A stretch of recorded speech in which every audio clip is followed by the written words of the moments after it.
সূরা হাশরের শেষ 3 আয়াতের ভেতরে আমি আল্লাহর 14টি গুণবাচক নাম উল্লেখ করে দিয়েছি। যখন জপতে মন চাইবে এই নামগুলো দিয়ে জপবি, যখন ফরিয়াদ করবি আমার এই নামগুলো দিয়ে আমি আল্লাহর কাছে ফরিয়াদ করবি। ঠিক কিনা বলেন? রাজি আছেন? এই যে আর রহমান, আর রহিম, আল কুদ্দুস, আস সালাম, আল জব্বার, আল আজিজ, আল হাকিম, এই নামগুলো ধরে ধরে আল্লাহর ডাকতে রাজি আছেন? খেয়াল করবেন প্রিয় ভাইরা, দোয়া কবুলের কিছু শর্ত আছে। এর মধ্যে একটা শর্ত হচ্ছে আল্লাহর সুন্দর সুন্দর নামগুলো ধরে ধরে আল্লাহকে ডাকা, তাহলে ওই দোয়াগুলো আল্লাহ তাআলা কবুল করে। এই নামগুলো আরো বিশেষ করে বেশি করে জানার চেষ্টা করবেন, তাহলে আল্লাহর প্রতি অগাধ আস্থা, বিশ্বাস, ভালোবাসা আমাদের বাড়বে। এই যে 14টা নাম আল্লাহর পরিচয় আমরা ইন ডেপথ জেনেছি, আল্লাহর প্রতি আপনাদের আস্থা বেড়েছে না?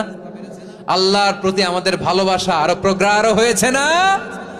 আমরা যখন ডাকবো তার নামেই ডাকবো, জিকির করব তার নামেই করব, ঠিক যেমনটি আল্লাহ শিখিয়েছেন। ঠিক কি?